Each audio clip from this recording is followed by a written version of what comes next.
I'm excited. Yeah. So, the past year has been an example of everything you teach in my life. Manifestation of things beyond even my ability to believe sometimes. So, my life has really just been, dream of something, don't know how you're gonna get them, leap and the net will appear. And it's been unbelievable. Just bigger things than I even hoped for in many ways. So I feel on many levels, on every level, that I've mastered a lot of the works of my thoughts.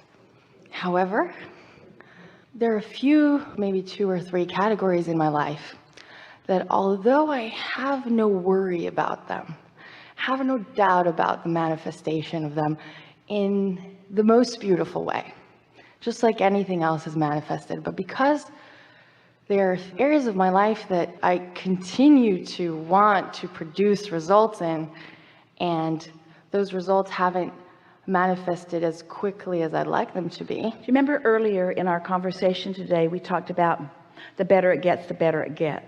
Yeah. And how there is a little hook in there for you that sometimes will get you, because the better it gets, the better it gets. And as some things get better and then other things aren't getting better quite quick enough, and then there's a comparison between the things that are getting better and the things that aren't getting better, then it sort of has a backlash.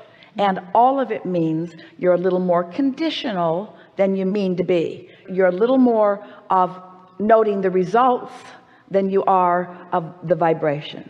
Because if you were really just enjoying the vibration, oh, you're going to like this. This is how you know the difference. If you were really just enjoying the vibration, which is the healthiest place for you to be, then it wouldn't matter to you. So in this continuum of the thought that is just beginning to turn to the thing and the thought that is turned all the way to the satisfying thing, if you really were mostly exhilarated about the feeling of it, then you really wouldn't care where you are in the continuum of it becoming, because things are unfolding, and you don't have to be all the way there in order to feel good.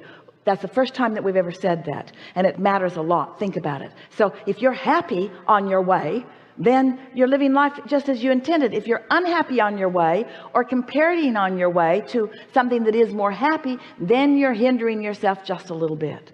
So you might say to yourself, what difference does it make how close to the manifestation I am if I'm having fun on my way to the manifestation? And we would really like it. We've been talking to you all for years about this. We would like it if you could take the manifestation all the way out of the equation. But then you think that what we're trying to get you to do is just be happy and never mind about the stuff you want. And that isn't what we mean at all. We mean you'll get the stuff you want by being happy without it. You say, oh, Abraham, I don't want to be happy without the stuff I want, because won't the universe say, oh, they're happy without the stuff they want, so don't give them the stuff they want? No, it doesn't work like that. If you're happy without the stuff you want is coming. But if you're unhappy about the stuff you want, then the stuff you want can't come. Ooh. Yeah, it's interesting. I've really been in a place, you've spoken about this before earlier. I've really been in a place with finances, for instance. I've had everything on every scale with finances. I've been really successful and really not. But this year, although it seemed like I was not at all in my most successful place financially, anything I ever dreamed of affording came to me without me having the resources, the money to pay for it. It's really a wonderful thing when you do not try to dictate the vortex through which your well-being comes. When you don't assign a condition or a process to be the carrier of something that you want, but you open to the larger universe and all of its resources, then it is. And then jumps my comparison, and I say, well, wait, if I can manifest all of this, why can't I manifest the result? You can. Yeah. You can. Okay. It's all coming. Here is a good rule of thumb, and it's really come from this discussion that we've had here today. Appreciate when it's easy to appreciate, and don't try to make yourself appreciate something that you're not naturally appreciating, because that falls into the category of efforting, and then it works against you. So let's say that there are 5 things you want, and 3 of them you have and 2 of them you don't have. Well, don't work on the 2 you don't have, just appreciate the 3 you do. And by appreciating the 3 you do, the other 2 will come into alignment. But if you pretend that you're appreciating the 2 that you're not really appreciating, now you're efforting. Now you've stirred stuff up. Esther sort of did that with her suitcase. It is no coincidence that her brand new Toomey suitcase was the one that got banged down so hard that the wheel came off. Everything that has everything to do with any of you, but let's talk about that specifically. Everything that has to do with Esther has a sort of lighted vibration on it, and the vibration that Esther has assigned to it is it's getting that treatment from the universe. Everything that touches any of you does. So your bank account has your vibrational number on it. Your vehicles, your assets, your ideas, your talents, your relationships. In other words, nothing that you think about is ever apart from you. So law of attraction is not just responding to you, it's responding to everything about you. Ooh, don't you like knowing that? So let's say Esther was appreciating her suitcase. Let's say she had stood there and just appreciated this lovely thing that carries the stuff she wants from place to place. If she had just spent a little bit of time appreciating, she could have tipped that balance and her suitcase would not have been mishandled. It is our absolute promise to her and to you. But that suitcase represented a sore knee. And she stood in a sort of determination, oh no, you're not going to do that to me again.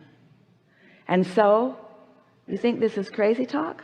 This is law of attraction talk.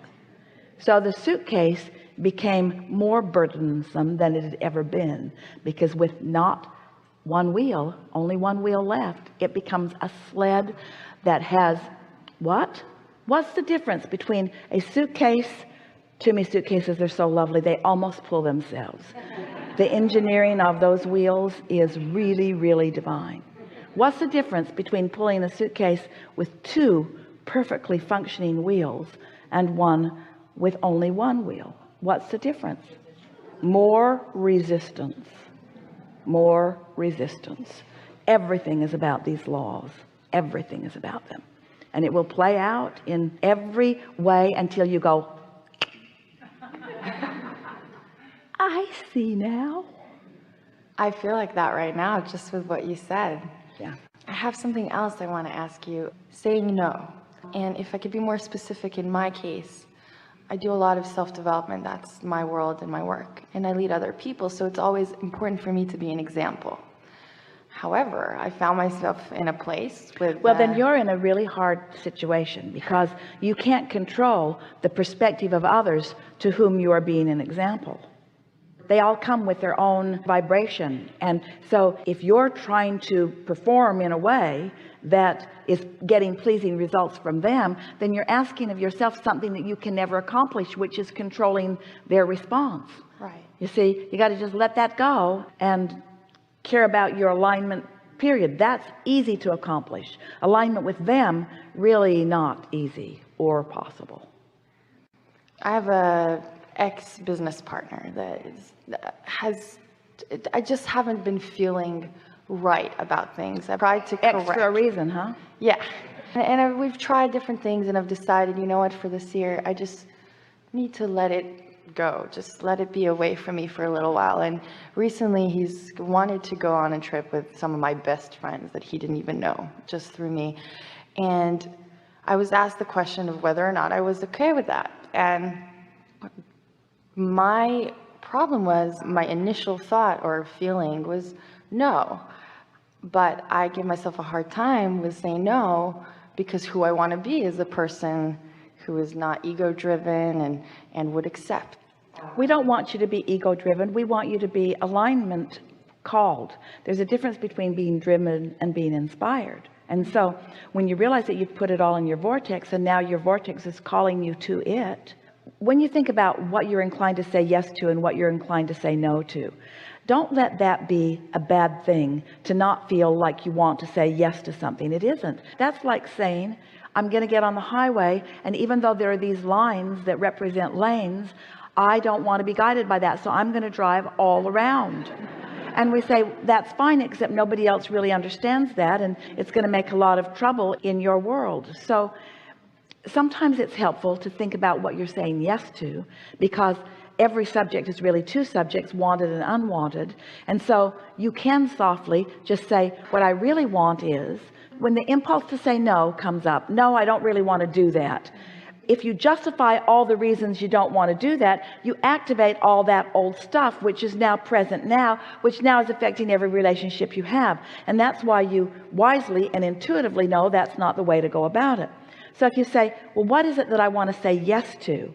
That softens it, first of all, and then you can think about what it is you really like. Well, I really like being with my friends, and I really like the easiness that we all have together.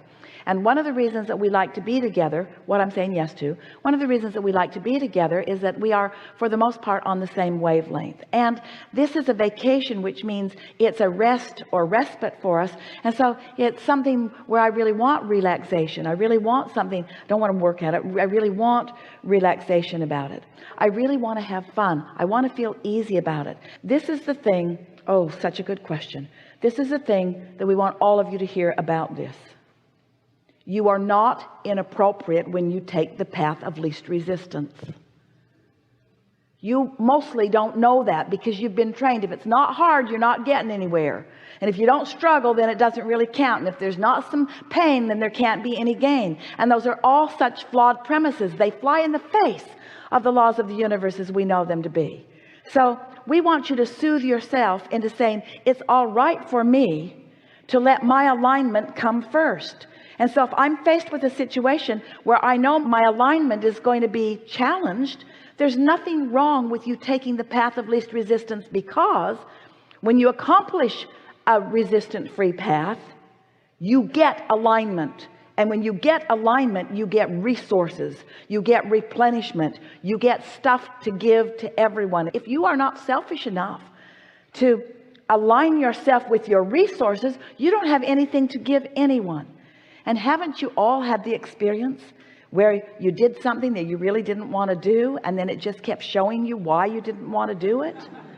And so the way we talked about that here today was by saying, this thought must turn to this thing, and this thought must turn to this thing.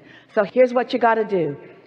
When someone hits you with something and it hits you right here, if you can't turn this thought to this thought, don't do it.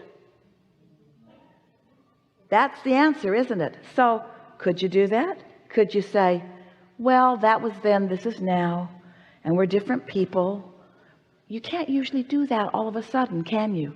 To turn that thought about a past relationship to this thought about a past relationship might take a few days of meditation. We wouldn't just do it on the fly. We wouldn't do it in real time. We wouldn't say, it's sort of like saying, well, my vibrational meter tells me that the way I feel about you and everything that's come down is going to result in more misery. But I think I'll just play it out and try to solve it in the middle of the misery. We'll just fight it out. We'll just fight it out until it gets better. You hear what we're saying, don't you? And so if you can't move it in the vibrational stage, then don't move toward it. And so no is the right answer.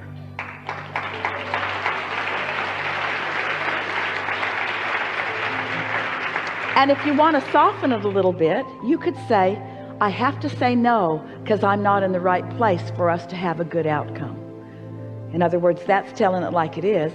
I have to say no, not because there's something wrong with you, but because I haven't come to the resolution that I need to be at in order for us to have the fantastic time that I now demand of myself. I gotta have fun or I don't want to go. Yeah. Thank you. Yes, indeed. That's amazing. I wanted to give you this. Yes, indeed. Now what? Feeling pretty good, aren't you? Feels good to be in the know.